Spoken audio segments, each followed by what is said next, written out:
Unless we build it now.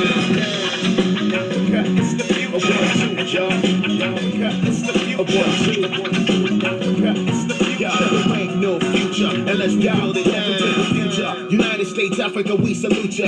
A new state of mind, I introduce ya. Close your eyes and visualize the rise of a new paradigm. Solar powered skyscrapers. Welcome to the Africa Must Unite podcast, a podcast dedicated to inspiring African people worldwide to rise up, organize, and struggle for Pan-Africanism, a unified, liberated, socialist Africa, the only permanent solution to the exploitation and oppression of African people, no matter where they happen to be born or happen to live in the world. Now please, welcome the hosts of Africa Must Unite. Africa's future is now, so get ready.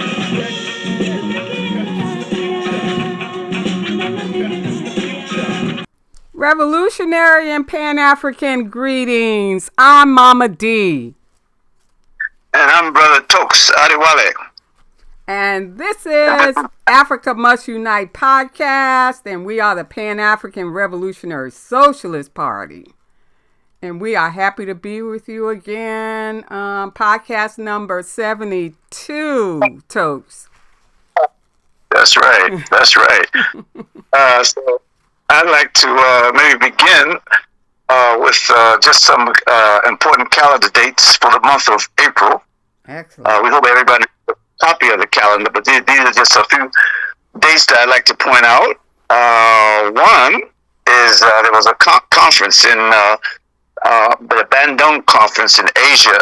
I was on April 18th, 1955, and that was former colonial countries what we today call in the global South, who came together and to unite and organize themselves to see how they can liberate themselves from imperialist control. And so that was a very important conference, and a number of people attended and were inspired by it.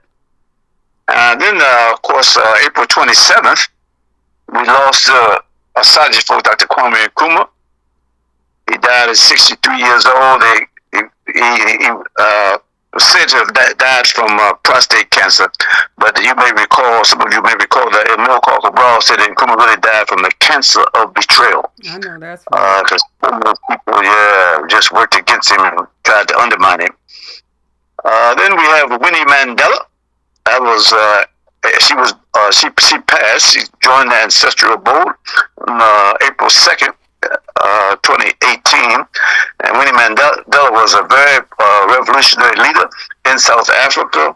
She was banned, arrested, even tortured, while her husband Nelson Mandela was in prison. So she was the public face of the anti-apartheid movement for those 27 years that Nelson Mandela was in prison. Then I'd like to make mention of the Bay of Pigs invasion. That was on 17th April in 1960. That's when the U.S. Government, which has been invading and occupying countries for decades, went to Cuba and tried to overturn the revolution in Cuba. But fortunately, the people of Cuba, led by their courageous leader, Fidel Castro. The masses of Cuban people against the invaders. And it was a very successful counter to that invasion. And maybe last I could mention that we lost the great Martin Luther King on April 4th in 1968. He did so much for Africa and African people, and we will always remember him. So those are just some of the dates that I'd like to bring to our attention. And those are some wonderful, important dates, too. And sometimes we forget about the role that Winnie Mandela played for 27 years. That's a real important point there. Yeah. Well, we want to get right to it. We are anxious to get to this particular topic because this is one that we have to address immediately. But all this year, as you know, Tokes, Our Africa Must Unite podcasts have been guided by the content of our annual calendars.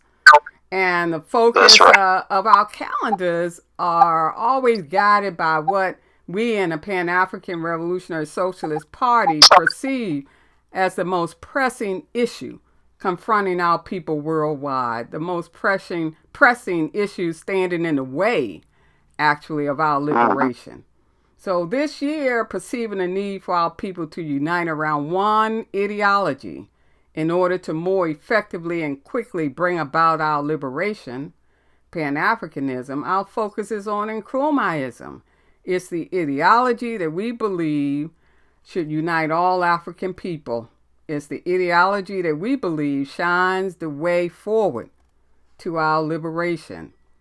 So in this month of April, our focus is on probably, I guess you would say, Toes, the second most paramount obstacle preventing our achieving liberation.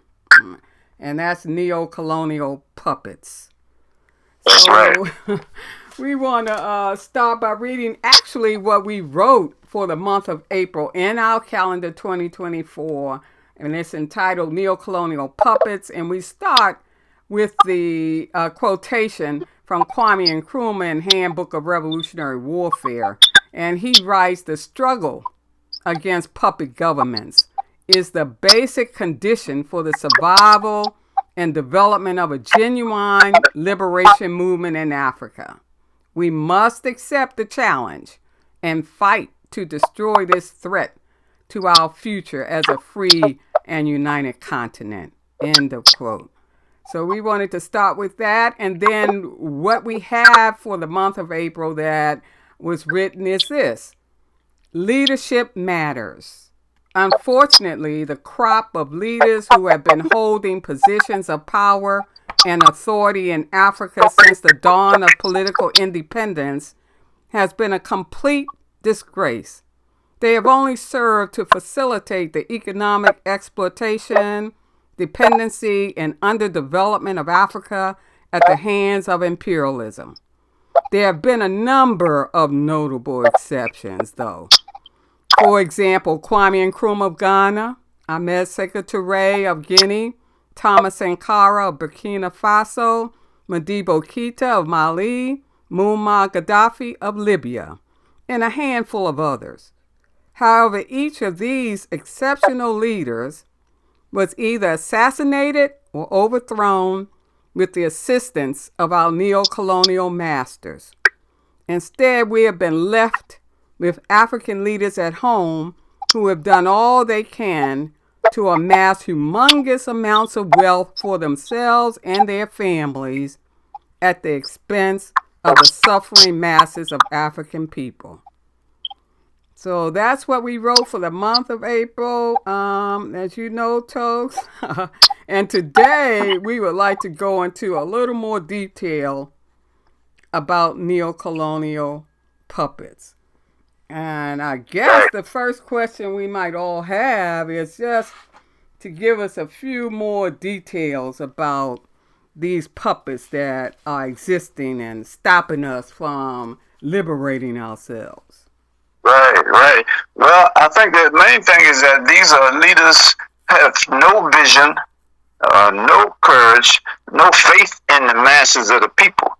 They are just very individualistic, serving their own self-interest and their families, and that's what they do. They facilitate, they allow, they cooperate with our enemy.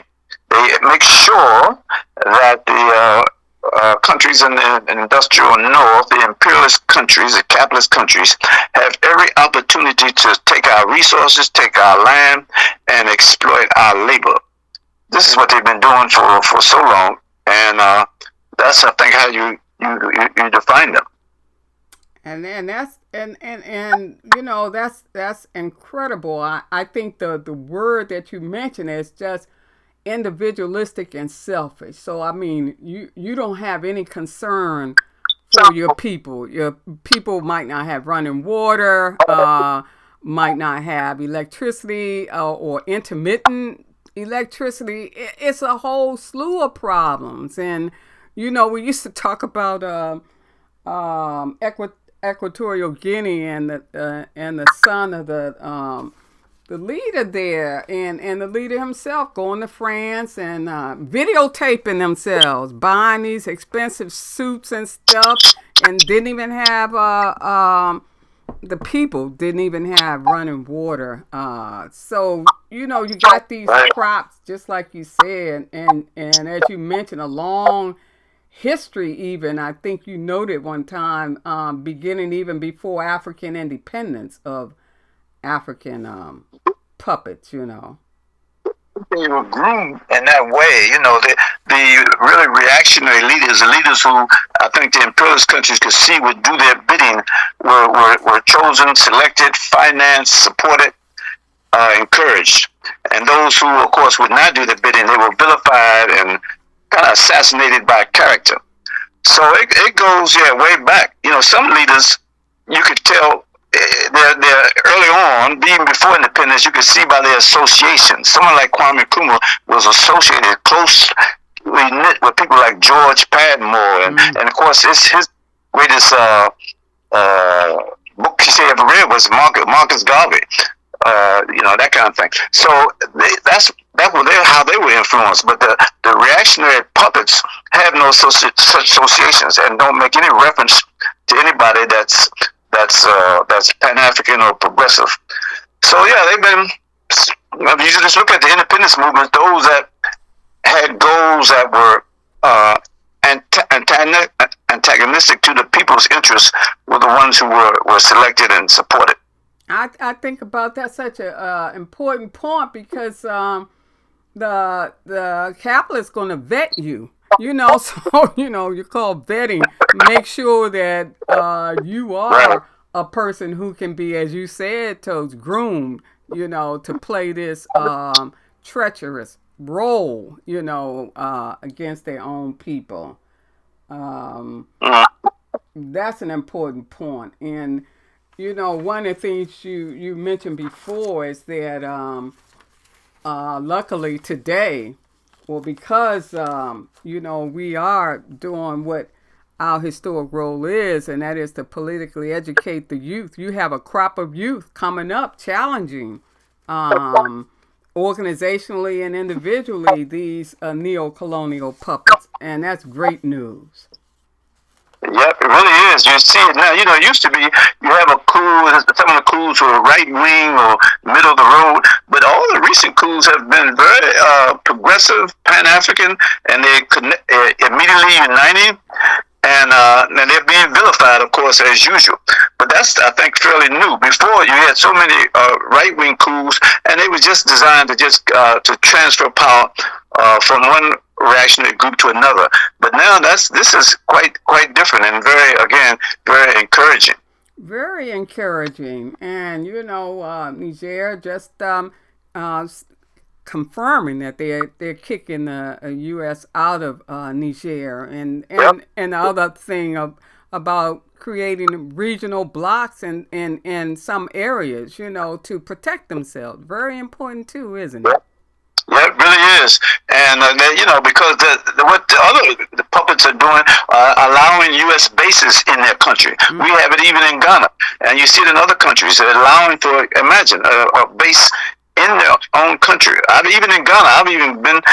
I remember the hotel once in where was that? No, this was actually in Togo. Yeah, in Lomé, and you saw all these U.S. troops. They were on the elevator going up, and they had their uniforms on, and so they just move around freely in some countries, and giving all the support that they need.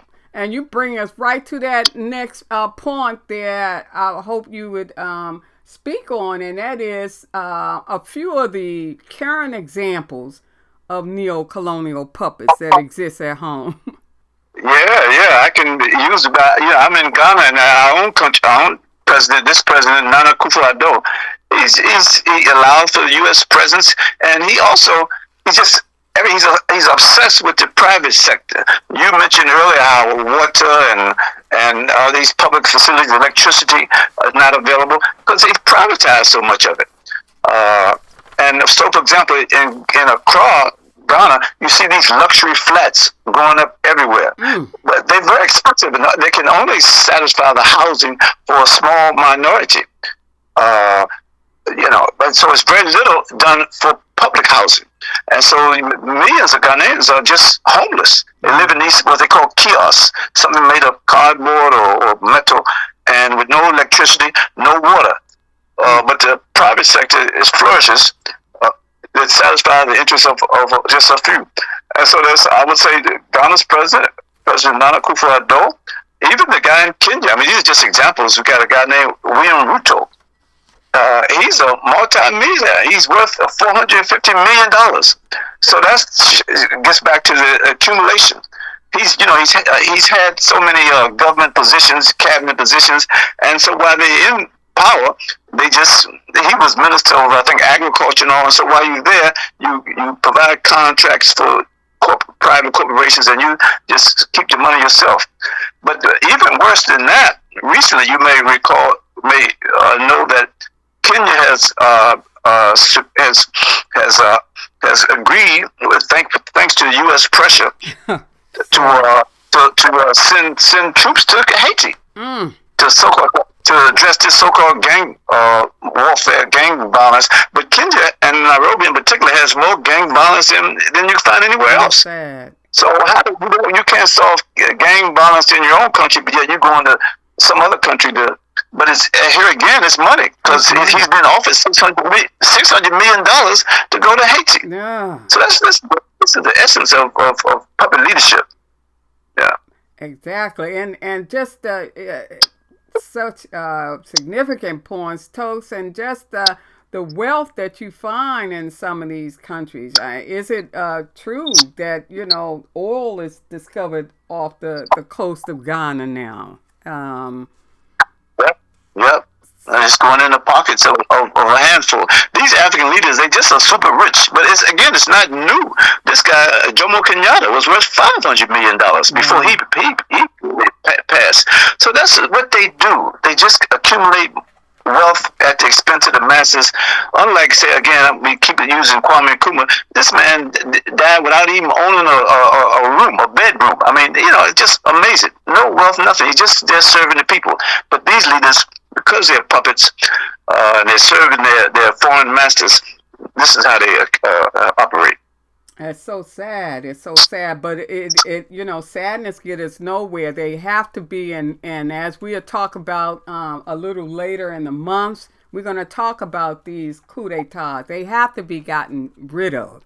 These people sitting, these puppets just sitting on the necks of African people and African people worldwide, because global Africans are impacted by these neo-colonial puppets. So they have to go. And Toast, I did want to ask this question too.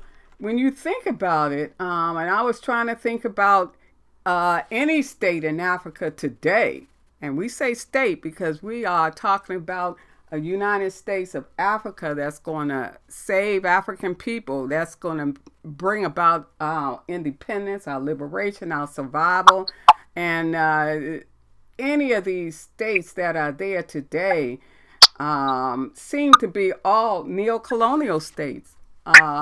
Unless there's an exception, Toast, I'm calling your name out so that you can help us here. If you could think of any state in Africa that is not a neo-colonial state. Oh, well, good question. That's hard. I think some of the countries that are coming up, these recent coups, of course, they seem to be going in a different direction. Otherwise, it'd be hard pressed. I don't know. Let me think. It's hard pressed to find a country that's not neo-colonized, because there's an objective definition. That a country, just because of its dependency and the resources and our own, but then you have the direction of the country, and I don't really see any country. You may have some examples, but I don't see any country that's going in a different direction. I don't have any examples, Tokes. Any examples. And like you mentioned, the promise of Niger and Mali and Burkina Faso is something for us to keep an eye on. But the point is that how can any independent state exist today without being neo-colonial? How can you? That's a question, isn't it? Otherwise, we wouldn't be talking about a unified socialist Africa. As Nkrumah said, unite or perish one by one. And you're absolutely right. Yeah. Yeah, to break the structures of neocolonialism, we have to unite. That's right. That's the only way you can do it. Those countries are too weak. They were created to be dependencies and to be weak. And if we stay in that mode, we just will languish in that mode of dependency and economic exploitation. So there's no. Nkrumah was absolutely correct. There's no solution other than to unite the continent. And usually, you know that history more than me, Toast. I mean, usually that's when you unite. Your survival depends on it. You know, if you think about ancient states in Africa or elsewhere, you know, you unite because your survival depends on it. Isn't that right? Yeah, absolutely. There's no alternative, and the enemy knows that, and so that's why they are constantly promoting division and supporting those leaders that discourage unity. They've been doing it for times immemorial. That's right. And you know, I think about, I was looking back at this quotation by Nkrumah in Class Struggle in Africa, page 85. He talks about, this is his quote, or I'm quoting him, "The African bourgeoisie," said neocolonial puppet, "provides a bridge for continued imperialist and neocolonialist domination and exploitation. The bridge must be destroyed. This can be done by worker-peasant solidarity, organized and directed by a vanguard socialist revolutionary party." So, you know, even before his passing, as you mentioned, you know, when you were reading the dates, before his passing, he could see, you know, that we have to get rid of this bridge. Without this bridge, you know, these neo-colonial puppets, we wouldn't have this imperialist and neo-colonialist domination and exploitation. That's why it's going to be, I think, a nice discussion, an insightful discussion, hopefully, on the need for revolutionary coup d'etats. I know it's a hard thing sometimes to get the mind around because you don't want anything reactionary, but you just can't leave the people to continue to bleed peacefully. Do you know what I mean? What are you going to do to get them, you know, out of the way so that we can really organize for true liberation? Right. Yeah. I agree 100%. Mm-hmm. And the last question I have, Tokes, is going back to our theme. And that is, how does Nkrumaism, our ideology, shine the way forward through the crisis in today's African world? How does it shine? How does it going forward? Oh, well, it talks about the need for ideological clarity and ideological training, and so and to some degree that's what we're doing.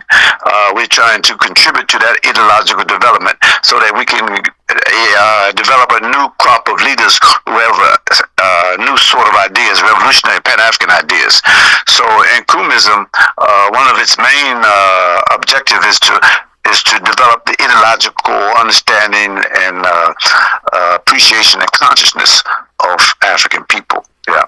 I think that's a beautiful point. And of course, you know, one of the things we've been talking about and really comes out of Nkrumah too, out of the handbook, is the idea that we as revolutionary Pan-African socialist organizations should come together, and we can, if so, we can better politically educate, as you mentioned, you know, our people and the people.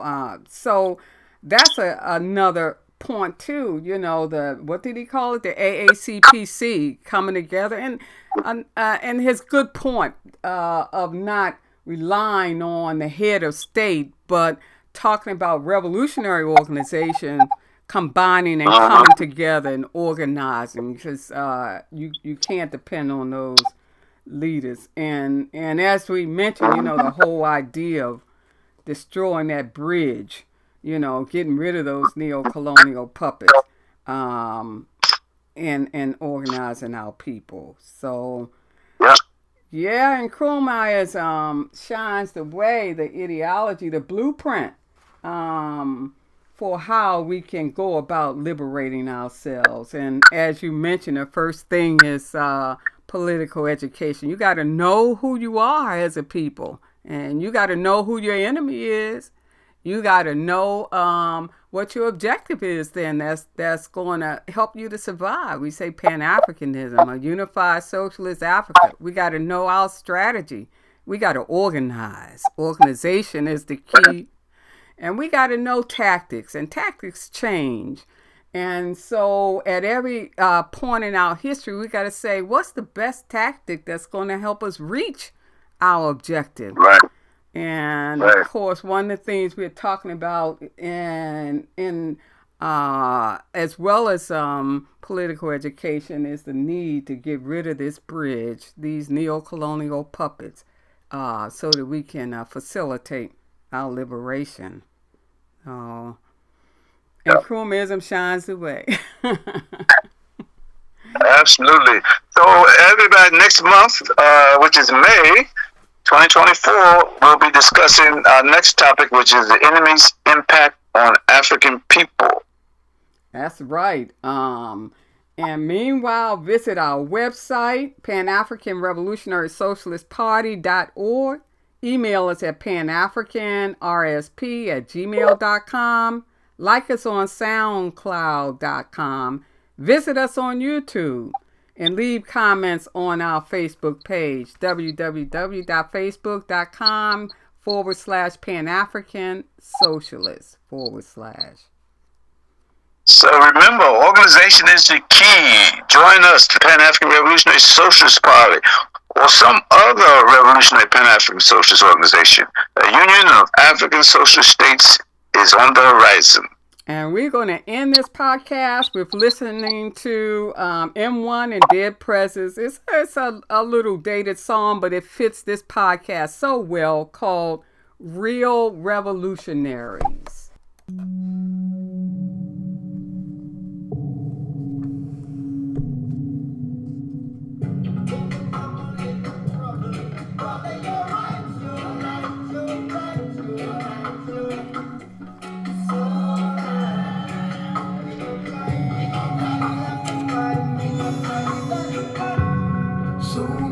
Find out who is the real revolutionary. Bob hit the nail on the head when he fell on his deathbed. The streets ran red with blood, sweat, and tears. It was too many years of liberation, colonization, enslaved the whole nation.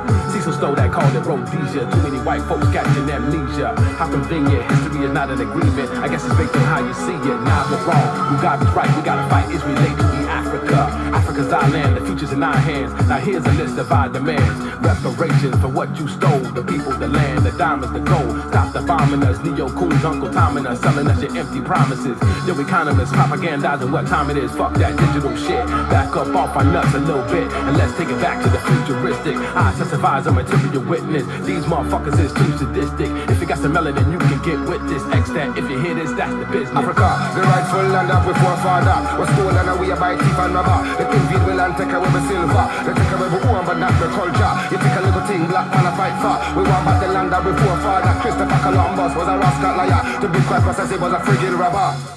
Soon we'll find out who is the real revolutionary. Kwame Nkrumah, Sekou Toure, Thomas Sankara, the leaders of tomorrow, the future Garveys, the future Lumumba, the future Bikos, the future heroes. Let's celebrate a free Zimbabwe. We doing it our way, a national holiday. No more imperialism, not today. Fuck the IMF, fuck the World Bank. United States of Africa, not African. Do you think I'm dumb? I know where I'm from, the continent. I ain't claiming no block, you got me bit. I I meant what I said and said what I meant. Obama ain't my president. That's just white power in the black face. This about liberation, not race. The signs are all around us. The writers in the way. You know this what to look for. The message will be clear. The read between the lines and pick the sense from nonsense. No be fooled by the lies, politics, and false pretense. Mental slavery keeps us blinded. Lies block the truth. To stop collaborating, they divide us into groups. Racialism, prejudice, sexism, to name a few. Unity is strength, so they divide us and rule. Murder.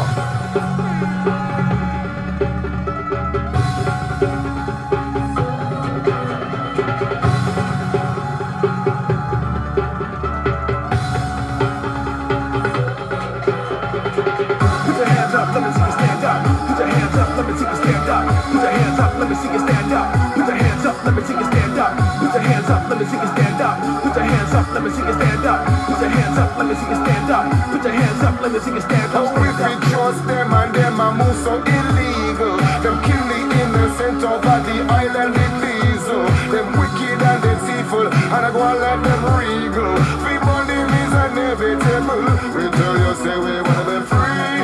Get to youth free. Get to youth free from the mental slavery. Get to your youth, we wanna be free. Free, free. Fight for your rights and your liberty.